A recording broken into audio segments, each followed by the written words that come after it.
Hello guys, आप screen में देखकर ही समझ गए होंगे कि हम क्या पढ़ने वाले हैं। आपका जो चैप्टर है अध्याय 10 प्रकाश का परावर्तन और अपवर्तन।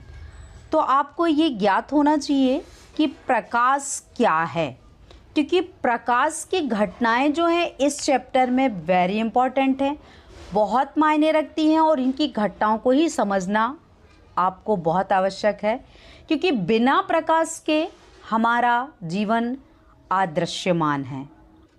तो आपको इन बातों को ध्यान रखना होगा कि सबसे पहला पॉइंट जो है हमारा प्रकाश। तो हम जानेंगे कि प्रकाश क्या है। तो आइए शुरू करते हैं। तो प्रकाश, याद रखिए, यदि हम प्रकाश ना हो तो किसी भी वस्तु को नहीं देख सकते। यदि आपको कोई अंधेरे कमरे में जाकर वस्तुओं को सर्च करने कहे कि ये वस्तु ले आइए, तो आप नहीं देख सकते। क्यों? क्योंकि वो वस्तु जब हमें दिखेगी तभी हम उस वस्तु को सर्च कर सकते हैं, देख सकते हैं, बिना देखे नहीं ले सकते।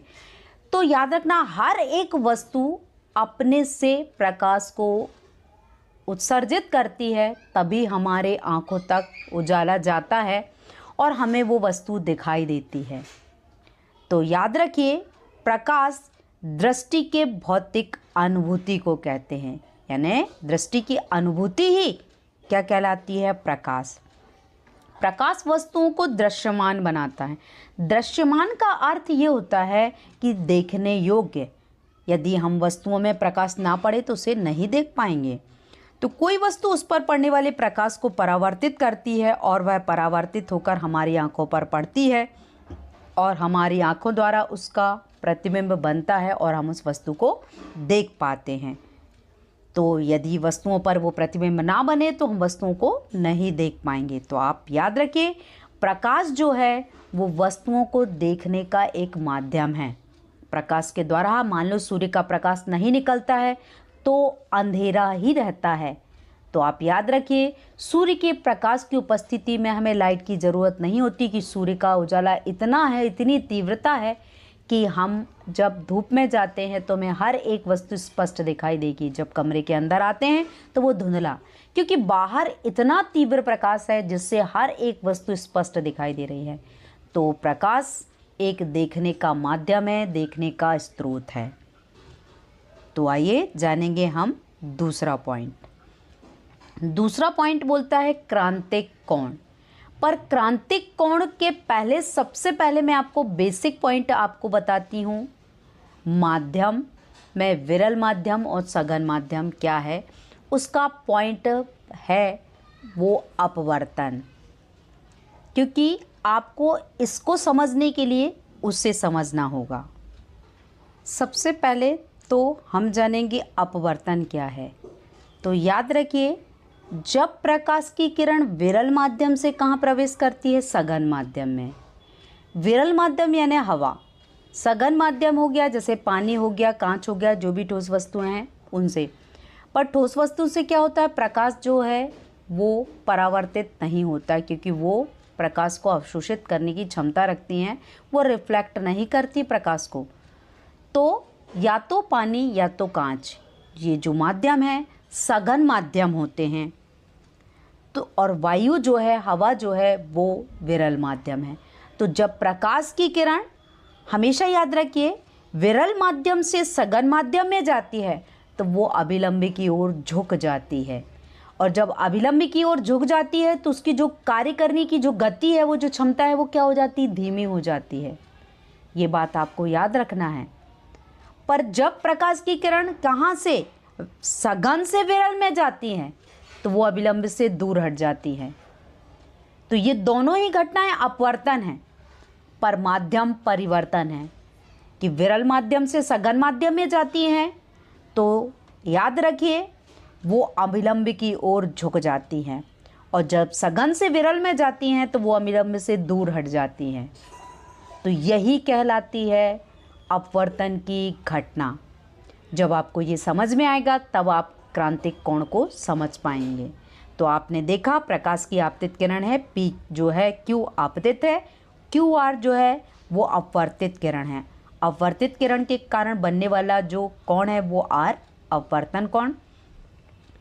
और आप याद रखिए जो विरल माध्यम है वो हवा है और सघन माध्यम है वो पानी या कांच कुछ भी हो सकता है जो पारदर्शी होता है। तो याद रखना है इन पॉइंटों को। अब हम जानेंगे क्रांतिक कोण क्या है। प्रकाश तो हम जान ही चुके हैं, हम जानेंगे क्रांतिक कोण। जब प्रकाश की किरण सघन माध्यम से कहाँ जा रही है? विरल माध्यम में। तो आपने अभी देखा जब सघन माध्यम से कहाँ जाती है? विरल माध्यम में, तो वो अभिलंब से परे हट जाती है। और जब अभिलंब से परे हट जाती है तो विरल माध्यम में जब वो उसका जो अपवर्तन कोण बनता है आर, वो सघन माध्यम में बने आपतित कोण से कैसा हो जाता है? बड़ा हो जाता है, क्योंकि वो दूर हटता है। और जब दूर हटता है तो वो कोण कैसा होगा? बड़ा होगा। तो अतः विरल माध्यम में बना अपवर्तन कोण एक समकोण के समान हो जाता है। तो आइए हम चित्र के माध्यम से देखते हैं। आप देखिए प्रकाश की किरण सघन माध्यम से विरल माध्यम में जा रही है और उसमें क्या हो रहा है? वो अभिलंब से दूर हटती है।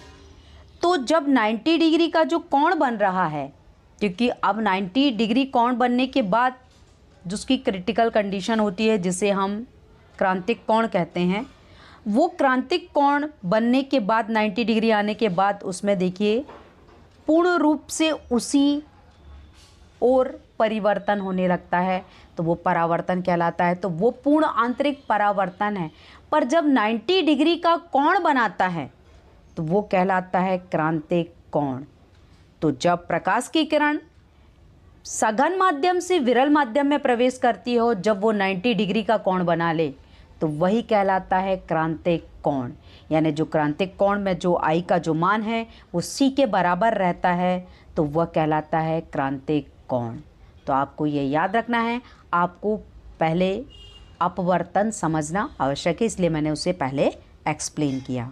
अगला प्रश्न कह रहा है हमारा पेरिस्कोप किसे कहते हैं, इसके उपयोग।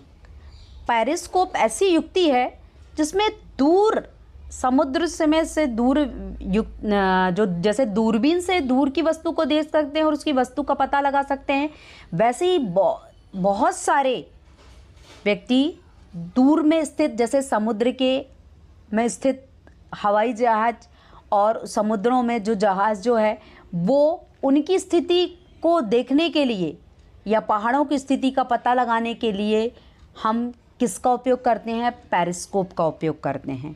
तो पेरिस्कोप एक यंत्र है जिसके द्वारा हम अपने में छिपे हुई वस्तुओं को देख सकते हैं। अपने में का मतलब है आसपास के माहौल में छिपी हुई वस्तुओं को देखना। तो सैनिक खाइयों में छिपकर मैदानों पहाड़ों को देख सकते हैं और पनडुब्बियों में बैठे सैनिकों समुद्र तल का पर्यवेक्षण कर सकते हैं। किसी धुंध वाले दिन अवरक्त फोटोग्राफी भी इसकी सहायता से की जा सकती है। तो पेरिस्कोप ऐसा यंत्र है जिसके द्वारा हम इन वस्तुओं को देख सकते हैं। और याद रखना, ये जो पेरिस्कोप है, अभी हम चित्र भी देखेंगे, वो परावर्तन के सिद्धांत पर कार्य करता है। तो आपको ये चीज़ याद रखना है। पूछा जाता है कि पेरिस्कोप किस सिद्धांत पर कार्य करता है, तो पेरिस्कोप परावर्तन के सिद्धांत पर कार्य करता है। आइए अब हम इसका चित्र देखेंगे। आप देख रहे हैं पेरिस्कोप। पेरिस्कोप में आप देख रहे हैं कि एक व्यक्ति है जो एक नली के समान, जेड की नली के समान संरचना है, उसमें एक व्यक्ति है जो दूर स्थित समुद्र में चल रहे जहाज को देखता है, उसकी स्थिति का पता लगाता है। तो उसकी स्थिति का पता लगाने के लिए किसका उपयोग किया? उसने पेरिस्कोप का उपयोग किया। तो पेरिस्कोप यही यंत्र है जिसके द्वारा हम इस प्रकार के समुद्र में और पहाड़ी एरिया को पहचानने की क्षमता जो है आसानी से कर सकते हैं। यही है पेरिस्कोप। अब हम जानेंगे अगला प्रश्न, समतल दर्पण में बनने वाले प्रतिबिंब की विशेषताएं। तो जो समतल दर्पण है, आप देख रहे हैं, समतल दर्पण जो है वो सामने जितनी दूरी पर कोई वस्तु है उसका प्रतिबिंब उतने ही क्या बनाता है? पीछे बनाता है। प्रतिबिंब हमेशा आभासी होता है। प्रतिबिंब हमेशा याद रखिए सीधा ही होगा, और प्रतिबिंब का आकार वस्तु के आकार के कैसा होता है, बराबर होता है। तो आपको ये चीज़ें याद रखना है। हम चित्र के माध्यम से भी देखेंगे क्या बताता है। आप देख रहे हैं समतल दर्पण में बना चित्र जो है वो क्या विशेषताएं। आप देख रहे हैं जो पेन है उसके सामने का जो प्रतिबिंब है, जो इमेज बन रही है वो सिमिलर है। ए बी का जो प्रतिबिंब है वो कहला रहा है वो DE है। तो आप याद रखिए कि हमेशा जो वस्तु होती है प्रतिबिंब उसके समान बनता है और सीधा बनता है। तो समतल दर्पण की यही विशेषताएं हैं, आपको याद रखना है। आइए हम कुछ और भी इमेजेस देखते हैं, उसके द्वारा हमें पता चलेगा। आप देख रहे हैं कि एक समतल दर्पण है, उसके सामने एक बीकर के समान जो सुराही रखी हुई है, उसकी रचना हम देख रहे हैं दर्पण में तो सेम वैसे ही दिखाई देती है। तो समतल दर्पण में हमेशा जो प्रतिबिंब है सामने रखे हुई वस्तु के समान बनता है। आप देख रहे हैं एक पेड़ है, पेड़ में उसकी जो छाया बन रही है, प्रतिबिंब जो बन रहा है वो उसके समान बन रहा है। तो हमेशा वस्तु के समान ही उसका प्रतिबिंब बनता है। तो आप याद रखिए ये दर्पण की, समतल दर्पण की विशेषताएं हैं। हम जो आईना देखते हैं, अपना जो चेहरा जो देखते हैं, वो आईना जो देख रहे हैं वो भी समतल दर्पण है। क्योंकि हम जब समतल दर्पण देखते हैं तो हम अपना जो सही इमेज है वही देखते हैं। हमारे फेस में यदि कुछ लगा होगा तो वो तुरंत दिखाई देगा कि कुछ लगा हुआ है हमारे फेस में, तो वो रिफ्लेक्ट करता है हमारी जो सत्य जो इमेज है, ट्रू इमेज है, उसको रिफ्लेक्ट करता है। तो आपको ये याद रखना है। अब हम जानेंगे कुछ इम्पॉर्टेंट पॉइंट अवतल दर्पण के उपयोग कि क्या हैं। तो आप पहले देखिए, बड़े आकार के अवतल दर्पण का प्रयोग ऊर्जा के लिए किया जाता है। यानी जितने भी ऊर्जा के स्रोत हैं उसमें बहुत अधिक ऊर्जा स्टोर करनी है तो हम अवतल दर्पण का उपयोग करेंगे। इनका उपयोग वाहनों की हेडलाइट्स, लैंप, सर्चलाइट, टॉर्च आदि बनाने में करते हैं। सेविंग दर्पणों को बनाने में भी प्रयोग किया जाता है। दंत चिकित्सक में और विशेषज्ञ जो रोगी जो होते हैं उनमें उपयोग करते हैं। तो अब हम चित्र के माध्यम से भी जानेंगे किस तरह से अवतल दर्पण का उपयोग करते हैं। तो देखिए पहला उपयोग क्या है वो हमें किस तरह बताता है। सौर ऊर्जा में, और सौर ऊर्जा के बाद हमारी जो सर्चिंग लाइट और टॉर्च में, और अगला उपयोग क्या है देखिए दाढ़ी बनाने में, अपना फेस बड़ा करने में। तो ये हमारे हैं। देखिए सर्च में जब व्यक्ति डॉक्टर जो है वो क्या करता है, अवतल दर्पण को देखने के लिए क्या करता है, उस इमेज को बड़ा देखने के लिए उसका उपयोग करता है। तो इस प्रकार अवतल दर्पण के उपयोग आपने जाने कि अवतल दर्पण क्या कार्य करता है। अब हम सबसे इम्पॉर्टेंट क्वेश्चन जानने वाले हैं, प्रकाश का परावर्तन। तो हम पहले इसके चित्र को देखेंगे कि वो क्या इमेज प्रदर्शित करता है, फिर बाकी। तो देखना आप प्रकाश का परावर्तन क्या व्यक्त करता है, प्रकाश का परावर्तन किस तरह से हो रहा है, आपतित हो रहा था और किस तरह से परावर्तित हो रहा है। तो प्रकाश की किरण जब किसी समतल सतह पर आपतित होती तो वह उसी बिंदु से क्या कर रही है, परावर्तित हो जा रही है। तो प्रकाश का किसी समतल सतह से टकराकर उसी बिंदु से परावर्तित हो जाना क्या कहलाता है, प्रकाश का परावर्तन। तो आने वाली किरण को आपतित किरण और जाने वाली किरण को परावर्तित किरण कहते हैं। आप चित्र के माध्यम से देख ही रहे हैं। और ऊपर एक डला हुआ लंब है, जो लंब आपतित और परावर्तित किरण को दो भागों में विभाजित करके उनके बीच कोण का निर्माण करता है, जो कहलाता है आपतित किरण के कारण बनने वाला कोण आपतन कोण और परावर्तित किरण के कारण बनने वाले कोण को परावर्तित या परावर्तन कोण कहते हैं। आने वाली किरण में जो बनने वाला कोण है I और जाने वाली जो किरण है परावर्तित किरण के कारण बनने वाला परावर्तन कोण है उसे R से डिफाइन करते हैं। तो याद रखिए ये है हमारे प्रकाश का परावर्तन। तो आपको याद रखना है आपतित किरण परावर्तित किरण किस एंगल को बनाती हैं, I और R। तो इस प्रकार प्रकाश का परावर्तन वेरी इम्पॉर्टेंट है। क्यों? क्योंकि ये प्रैक्टिकल में भी है आपको, तो ये बहुत ही महत्वपूर्ण पॉइंट है। आइए हम जानते हैं अब प्रकाश के परावर्तन के नियम और क्या है। तो जब कोई प्रकाश की किरण किसी समतल सतह से टकराकर उसी दिशा में परावर्तित होती है उसे प्रकाश का परावर्तन कहते हैं। किसी पॉलिश की हुई सतह से प्रकाश का निश्चित दिशा से लौटना ही क्या कहलाता है, परावर्तन। तो आपको मैंने चित्र के माध्यम से ही बताया। आपको 2 नियम बहुत अच्छे से याद रखना है। आइए जानेंगे वो 2 नियम क्या हैं।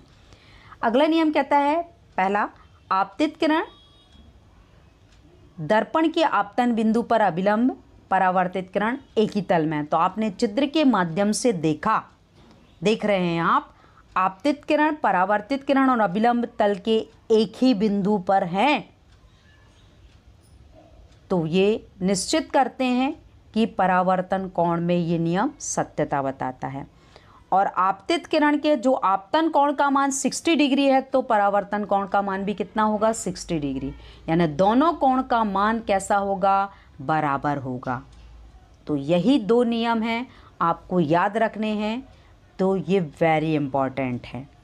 अब जानेंगे हम अगला क्वेश्चन क्या है। अगला क्वेश्चन बोलता है, हमें वाहनों में उत्तल दर्पण को पार्श्व में लगाने की वरीयता क्यों दी जाती है। तो उत्तल दर्पण को पश्च दृश्य दर्पण के रूप में इसलिए वरीयता दी जाती है क्योंकि ये सदैव सीधा प्रतिबिंब बनाते हैं। इनका दृष्टि क्षेत्र भी बहुत अधिक है क्योंकि ये बाहर की ओर वक्रित होते हैं। तो आपको ये चीज़ याद रखना है, हम वस्तु का स्पष्ट, जो पीछे आ रही वस्तु है उसका स्पष्ट चित्र देख सकते हैं, इसलिए वाहनों में उत्तल दर्पण का उपयोग किया जाता है। अगला है उत्तल लेंस के 2 उपयोग, वेरी इंपॉर्टेंट है। उत्तल लेंस के उपयोग पूछे जाते हैं एग्जाम में, आपको अच्छे से याद रखना है। नेत्र से दूर दृष्टि दोष को सुधारने में उत्तल लेंस का उपयोग करते हैं। छपाई के छोटे छोटे अक्षरों के पढ़ने में होता है, मतलब अक्षरों को पढ़ना है, बहुत छोटे माइन्यूटली अक्षर हैं तो हम उत्तल लेंस का उपयोग करते हैं। तो आप याद रखना, आपके जो आँख में जो लगा हुआ लेंस है, जो नेचुरली बना हुआ है, प्राकृतिक, जो हम हमेशा, तो वो उत्तल लेंस ही होता है। आपको ये याद रखना है। अगला बोलता है, उत्तल लेंस को अभिसारी लेंस क्यों कहा जाता है। तो आइए देखते हैं। आप देख रहे हैं चित्र के माध्यम से स्पष्ट हो रहा है अभिसारी गुण। तो आपने जाना कि अभिसारी गुण क्या व्यक्त कर रहा है। उत्तल लेंस के द्वारा आपतित समांतर किरणें अपवर्तन के फलस्वरूप एक बिंदु पर मिलती हैं। तो आप देख रहे हैं कि जो किरणें हैं वो आ रही हैं, एक बिंदु पर मिल रही हैं और पूरा पुंज फैला रही हैं। यानी उत्तल लेंस प्रकाश की समांतर किरणों को क्या कर रहा है, अभिसारित करता है। अतः उत्तल लेंस को इस गुण के कारण कौन सा लेंस कहते हैं, अभिसारी। तो अब उत्तल लेंस याद रखिए अभिसारी लेंस की तरह कार्य करता है। आपने चित्र के माध्यम से समझ ही गए होंगे। आइए जानते हैं अगला पॉइंट। अब अगला आ जाता है प्रकाश का प्रकीर्णन। वेरी इंपॉर्टेंट पॉइंट है, प्रकाश का प्रकीर्णन क्या है। तो जब प्रकाश किसी ऐसे माध्यम से गुजरता है जिसमें धूल, अन्य पदार्थ के अत्यंत सूक्ष्म कण, तो प्रकाश सभी दिशाओं में क्या हो जाता है, प्रसारित हो जाता है। तो सूर्य के प्रकाश में जो प्रकीर्णन आइए हम जानते हैं चित्र के माध्यम से।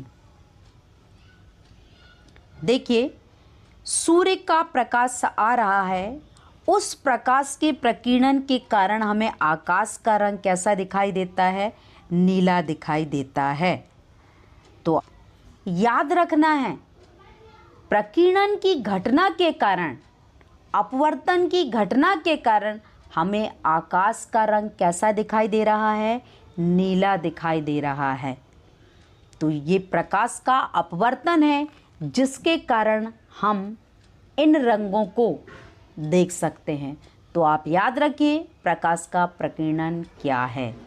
तो अपवर्तन के कारण हमें रंगों को देख सकते हैं।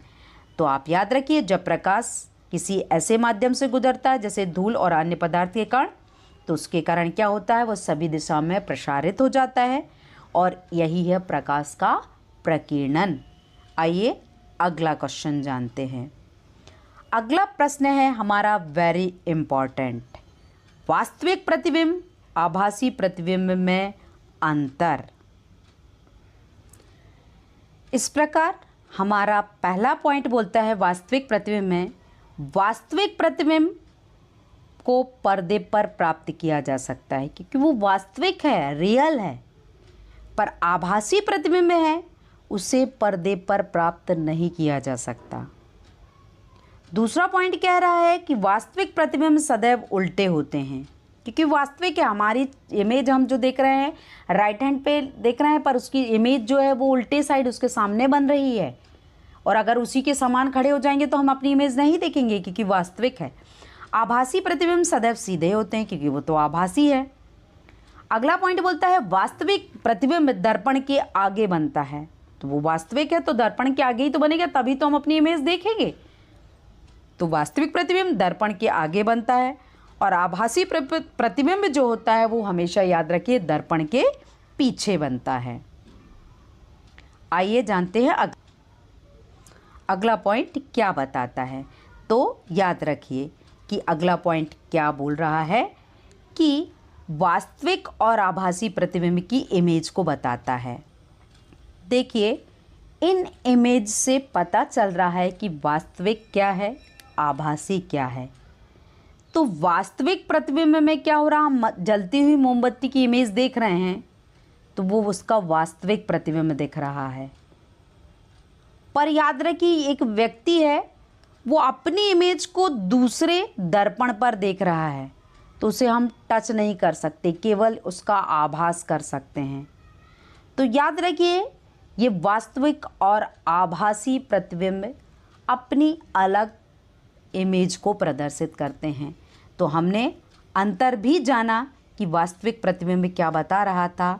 रिपीट कर रही हूँ, आप इन तीनों पॉइंटों को अच्छे से ध्यान रखिए। तो इस प्रकार हमने प्रकाश के परावर्तन में सिर्फ आज इतने ही प्रश्नों के उत्तर को समावेश किया है। अगले वीडियोस में हम आगे के प्रश्नोत्तर और भी वेरी इंपॉर्टेंट हैं तो जानेंगे। तो आज की वीडियोस यहीं तक थी। आज की वीडियोस के लिए thank you for watching my videos. Please like and subscribe.